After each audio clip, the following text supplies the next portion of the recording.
ছাড় বলছি, আমাকে ছাড়।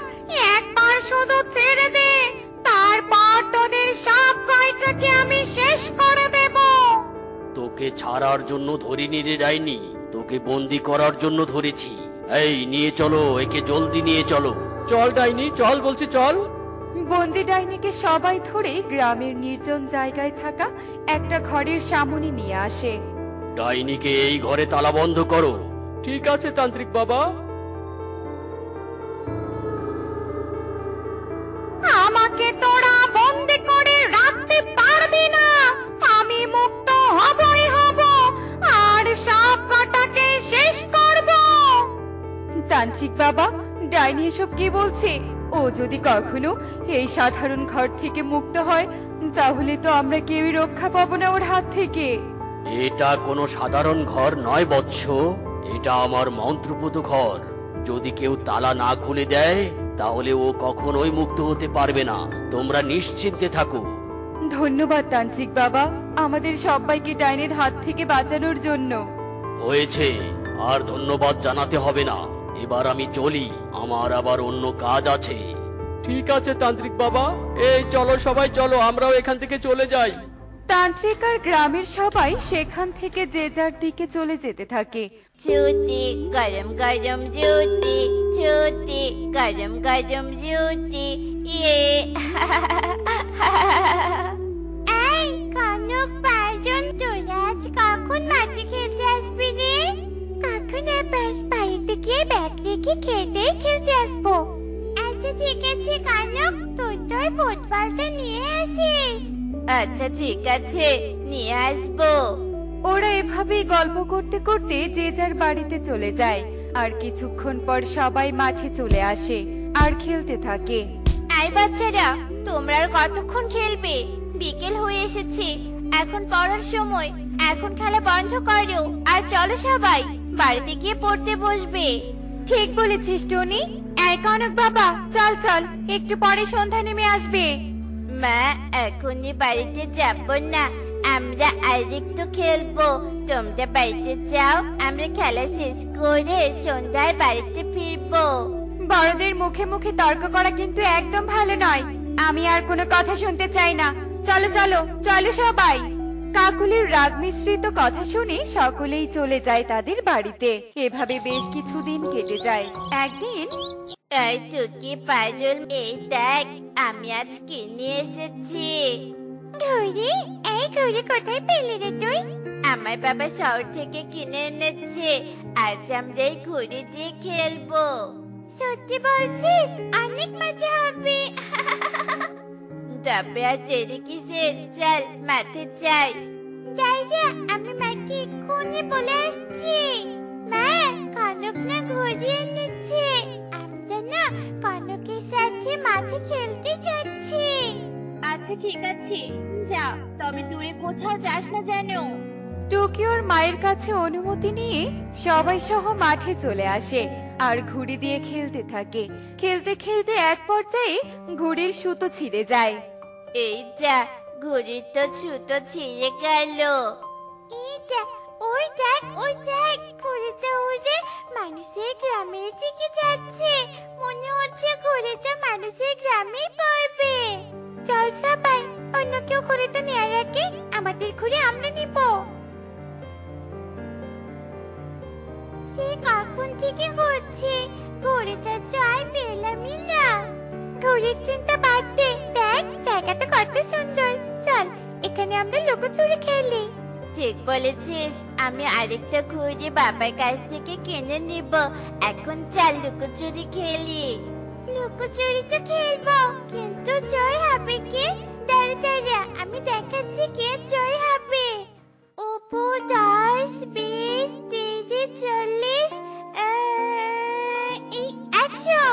এই যা, আমি তো জয় হলাম। বেশ হয়েছে, বেশ হয়েছে। এই চল আমরা লুকাই, তুই কি আমাদের খুঁজে বের করবে। ওরা লুকানোর জন্য এদিক ওদিক ছুটতে থাকে। এই দেখ, তালা দিয়ে ঘর। এই ঘরে লুকালে তোকে আমাদের ধরতেই পারবি না। তাই বলে কি কনক, তুই তালাটা ভেঙে ফেল। আচ্ছা ঠিক আছে, দাঁড়া, আমি এক্ষুনি ভাঙছি। বলেই কনক এদিক ওদিক তাকিয়ে পাশ থেকে একটা পাথর তুলে ঘরের তালাটা ভেঙে ফেলে। আর দরজা খুলতেই ঘর থেকে ডাইনি বেরিয়ে আসে।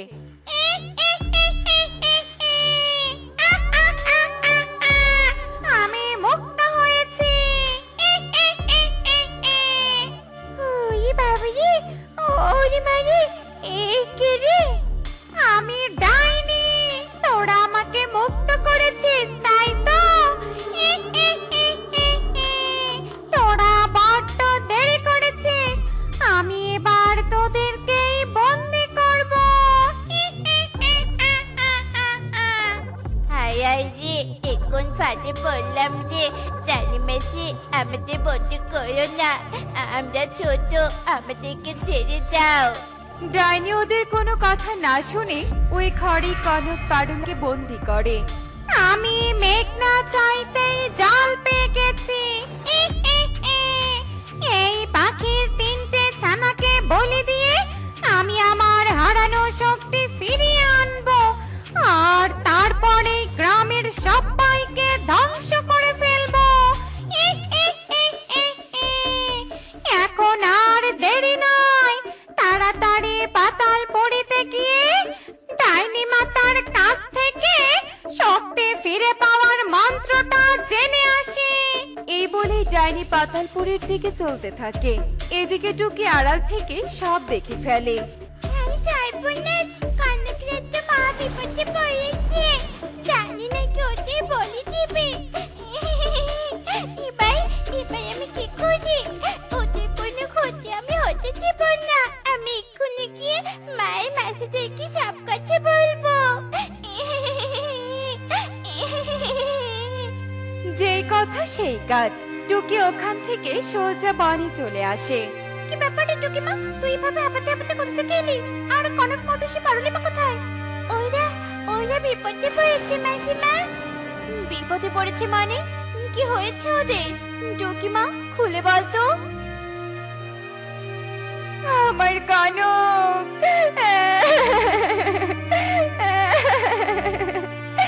আমার কনকের কিচ্ছু হলে আমি বাঁচবো না। টুকি নিয়ে চল আমাদের ওখানে।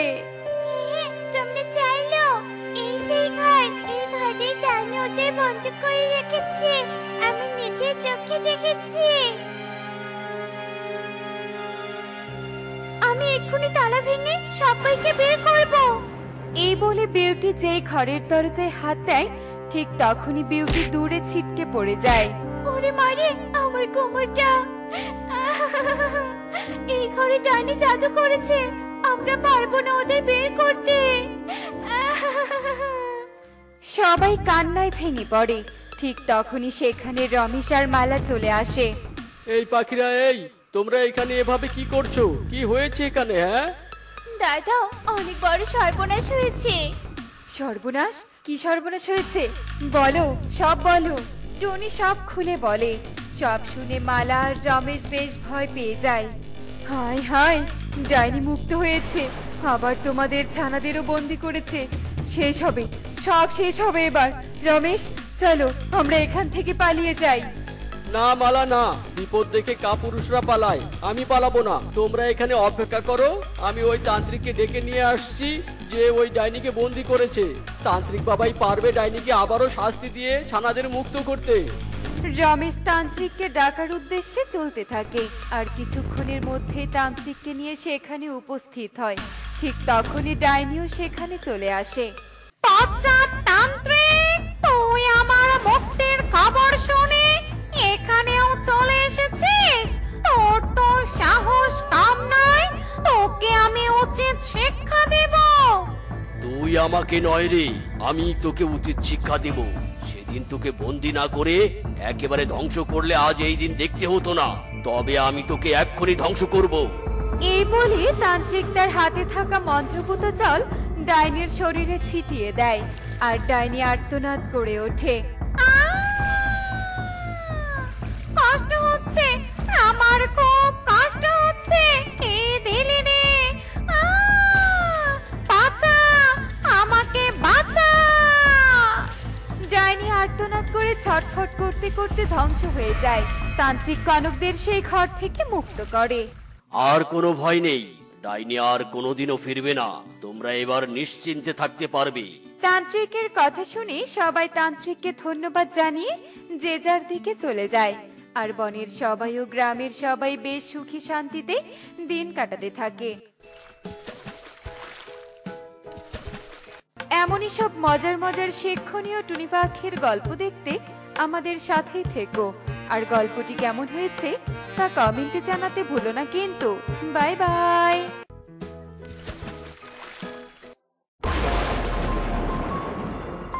কি আমি তো আর পারছি না লড়াই করতে। আমাকে এক্ষুনি এই বন ছেড়ে পালাতে হবে। পরে না হয় তান্ত্রিক বন্ধুর সাহায্য নিয়ে এই রাক্ষসকে শেষ করা যাবে।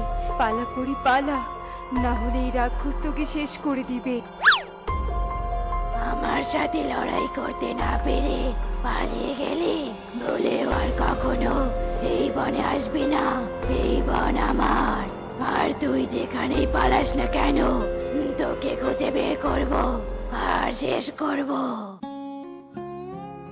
শোন টোনা, তোকে আমি এক্ষুনি এই চিঠিটা দিলাম, সেটা কাকুলিকে সন্ধ্যার আগেই দিয়ে দিস কেমন? আচ্ছা ঠিক আছে সুখী দিদি, তুমি চিন্তা করো না, আমি সন্ধ্যার আগে কাকুলি দিদিকে চিঠিটা দিয়ে দিব। টোনা ডাক পিয়ন হওয়ায় সে সুখীর দেয়া চিঠিটা নিয়ে সেখান থেকে চলে যায়। আর সারাদিন ধরে সবার ঘরে ঘরে চিঠি পৌঁছে দেয়া শেষ হলে অবশিষ্ট চিঠিটা নিয়ে কাকুলির কাছে চলে আসে। কাকুলি দিদি, ও কাকুলি দিদি, বাইরে এসো, তোমার জন্য চিঠি আছে। কে পাঠিয়েছে রে টোনা, দেখি তো। এই নাও, সুখী দিদি পাঠিয়েছে। এখন আমি গেলাম কাকুলি দিদি, সন্ধ্যা হয়ে আসছে, দেরি হলে পরে আবার পথে বিপদ হতে পারে। এরপর টোনা কাকুলিকে চিঠিটা দিয়ে সেখান থেকে চলে আসে। আর এভাবেই সেই দিন কেটে যায়। আর পরের দিন সকাল হতেই তান্ত্রিক পেঁচা তার গুহায় বসে যজ্ঞ করতে থাকে। যেভাবেই হোক আমাকে ওই রক্ষা কবচ পরিরাজ্যে পাঠাতেই হবে, না হলে ওই শয়তান রাক্ষস আমার পরিবন্ধুকে শেষ করে ফেলবে। কিন্তু এই গুহায় বসে থাকলে তো আমি রক্ষা কবচটা পরিরাজ্যে পাঠাতে পারবো না। যাই, দেখি, বনের দিকে যাই। আমি পরিরাজ্যে গেলে তো ওই রাক্ষস বুঝে যাবে, তাই অন্য কাউকে খুঁজতে হবে। ইস, কি ভারী এই চিঠির থলিটা। তুমি কিভাবে এটা সারাদিন বয়ে বেড়াও টোনা? একটা সাইকেল কিনলে তো পারো, তাহলে আর এত কষ্ট করতে হয় না। সাইকেলে করে সবার বাড়িতে চিঠি পৌঁছে দিতে পারবে। আরে টুনি, না না, এভাবে চিঠি পৌঁছাতে আমার কোনো কষ্ট হয় না। আর তুমি কি পাগল হলে নাকি? আমাদের থাকার জন্য একটা ভালো ঘর নেই, আর তুমি আমাকে সাইকেল নিতে বলছো? হয়েছে, এখন যাও তো তুমি, আর হাসতে হবে না। আচ্ছা ঠিক আছে টুনি, আর শোনো, আজ আমার ফিরতে একটু দেরি হবে। এরপর টোনা চিঠির থলিটা নিয়ে বনের দিকে যেতে থাকে। আর কিছু দূর পথ যেতেই টোনার তান্ত্রিকের সাথে দেখা হয়ে যায়। আরে দাঁড়া টোনা দাঁড়া, ভালোই হয়েছে তোর সাথে দেখা হয়ে। তোকে একটা কাজ করে দিতে হবে, পারবি তো? কি কাজ তান্ত্রিক বাবা, বলুন, আমি অবশ্যই কাজটা করার চেষ্টা করব। এই খামটা নিয়ে তোকে পরিরাজ্যে যেতে হবে, আর সেখানে গিয়ে আমার বন্ধু পরীর হাতে খামটা দিবি। কিন্তু তান্ত্রিক বাবা, আমি তো জানি না পরিরাজ্য কোথায়, কিভাবে যাব আমি সেখানে? সেটা নিয়ে তোকে চিন্তা করতে হবে না, আমি তোকে পরিরাজ্যে যাওয়ার পথ বলে দিব। আচ্ছা ঠিক আছে তান্ত্রিক বাবা, আপনি বলে দিলে আমি পরিরাজ্যে যেতে পারবো। এরপর তান্ত্রিক টোনাকে পরিরাজ্যে যাওয়ার পথ বলে দিতে থাকে। আর তখনই রাক্ষস একটি গাছের আড়াল থেকে এসব কথা শুনে ফেলে। ভাগ্যিস এই তান্ত্রিকের ওপর নজর রেখেছিলাম, না হলে পরি কোথায় গিয়ে লুকিয়ে আছে তা জানতেই পারতাম না। এখন এই টোনার আগে আমাকে ওই পরিরাজ্যে যেতে হবে, আর পরীকে শেষ করতে হবে। টিয়া দিদি, এই নাও তোমার চিঠি। আর তোমার ফল গাছ তো দেখছি অনেক সুন্দর হয়েছে। তুই ঠিক বলেছিস রে টোনা, এবার আমার যত্ন বিফলে যায়নি। দেখ না, গাছে কত সুন্দর আঙুর ধরেছে, তুই খাবি? আঙুরগুলো কিন্তু অনেক মিষ্টি। না না টিয়া দিদি, এখন আর ফল খাওয়ার সময় নেই, আমাকে আবার পরিরাজ্যে যেতে হবে। সে কি, পরিরাজ্য যে অনেক দূর। তাহলে শোন টোনা, তুই কিছু আঙুর ফল সাথে নিয়ে যা, পরে না হয় খেয়ে নিস। আচ্ছা ঠিক আছে টিয়ে দিদি, এই আঙ্গুরগুলো আমি না হয় পরে খেয়ে নিব। এখন আমি যাই তাহলে। এই তো পরিরাজ্য, এখানেই তাহলে পরি লুকিয়ে আছে। কিন্তু আমি তো ভিতরে যেতেই পারছি না। বুঝতে পেরেছি, আমাকে এই দরজা জাদু দিয়ে ভাঙতে হবে। সর্বনাশ, এই রাক্ষস পরিরাজ্যে কিভাবে প্রবেশ করলো? আর এই জানলো কিভাবে যে আমি এখানে আছি? এখন আমি কি করব? রক্ষা কবচ না পেলে যে আমি আমার শক্তি ফিরে পাবো না। অন্যদিকে টোনাও 7 রঙের পাহাড় পেরিয়ে পরিরাজ্যে চলে আসে, আর সেখানে এসে দেখতে পায় আরে আরে, এ কি? থামো থামো তোমরা। আর পরি, তান্ত্রিক বাবা তোমার জন্য একটা চিঠি পাঠিয়েছে। আর এই রাক্ষস, লড়াই থামা বলছি, থামা। ওটা কোনো চিঠি নয়। আমি জানি তান্ত্রিক ওই চিঠির খামে কি পাঠিয়েছে। দাও টোনা, ওই খাম তাড়াতাড়ি আমাকে দাও। না টোনা, তুই এই পরীর হাতে কিচ্ছু দিবি না। আজ আমি এই পরীকে শেষ করেই ছাড়বো।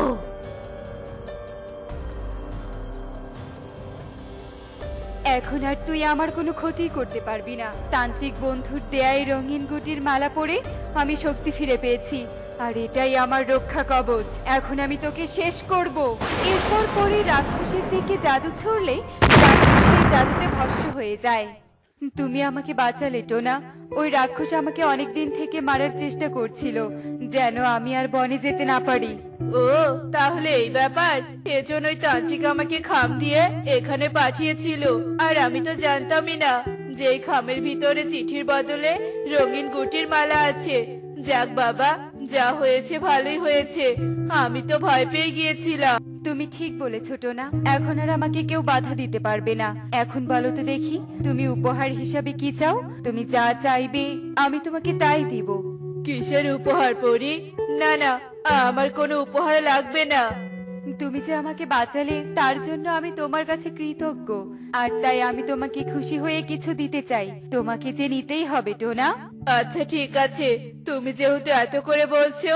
আসলে আমি একজন ডাক পিয়ন হয়, ভালো ইনকাম করতে পারি না, তাই আমার ভাঙা বাড়িও ঠিক করতে পারি না। তুমি যদি আমাকে একটা সুন্দর বাড়ি বানিয়ে দিতে তাহলে খুব উপকার হতো। ঠিক আছে টোনা, তাই হবে, কিন্তু তার জন্য যে আমাদের বনে যেতে হবে, না হলে তোমাকে আমি বাড়ি বানিয়ে দিব কোথায়? বাহ, কত সুন্দর আঙ্গুর বাড়ি। কিন্তু পরি, এত কিছু থাকতে তুমি আমাকে আঙ্গুর বাড়ি দিলে কেন? তখন তোমার থলিতে থাকা আঙ্গুরগুলো পরিরাজ্যে পড়ে গিয়েছিল, যখন তুমি আমাকে তান্ত্রিকের দেয়া খামটা দিচ্ছিলে। আরে তাই তো, ওগুলো তো আমাকে টিয়ে দিদি খাওয়ার জন্য দিয়েছিল। হ্যাঁ টোনা, তাই আমি সেই পড়ে যাওয়া আঙ্গুরগুলো দিয়ে তোমাকে একটা আঙ্গুর ঘর বানিয়ে দিলাম। তোমাকে অনেক ধন্যবাদ পরি, আমাকে এই আঙ্গুর বাড়ি বানিয়ে দেওয়ার জন্য। ধন্যবাদ দিতে হবে না টোনা। আচ্ছা টোনা, তুমি কি আমাকে আরেকটা সাহায্য করতে পারবে? হ্যাঁ অবশ্যই পরি, তুমি শুধু একবার বলো যে তোমাকে কি সাহায্য করতে হবে। তুমি কি আমায় আমার তান্ত্রিক বন্ধুর কাছে নিয়ে যেতে পারবে? ঠিক আছে পরি, তুমি চিন্তা করো না, আমি তোমাকে তান্ত্রিকের কাছে নিয়ে যেতে পারবো। তুমি এসো আমার সাথে। এরপর টোনা পরীকে নিয়ে বনের পথ ধরে সোজা তান্ত্রিকের গুহায় চলে যায়, আর তান্ত্রিক পরীকে সুস্থ স্বাভাবিক দেখে অনেক খুশি হয়ে যায়। কি পরি বন্ধু, তুমি সুস্থ আছো? তার মানে আমার দেয়া রক্ষা কবচ কাজ করেছে, ওই রাক্ষস তোমার কোনো ক্ষতি করতে পারেনি। হ্যাঁ তান্ত্রিক বন্ধু, তোমাকে অনেক ধন্যবাদ আমাকে সাহায্য করার জন্য। তোমার মতো বন্ধু পেয়ে আমি অনেক ধন্য। বন্ধু হয়ে বন্ধুকে ধন্যবাদ দিচ্ছ, এটা তো আমার কর্তব্য ছিল। আর টোনা, তোকে অনেক ধন্যবাদ পরীকে এখানে নিয়ে আসার জন্য। না না তান্ত্রিক বাবা, আমাকে আর ধন্যবাদ দিয়ে ছোট করবেন না। আপনাদের সাহায্য না করলে তো আমি জানতামই না যে এখনো এই পৃথিবীতে এমন বন্ধুত্ব টিকে আছে। তো বন্ধুরা, দেখলে তো বন্ধুত্ব সুন্দর হয় যদি তার মন সৎ আর কাজ উপকারী হয়।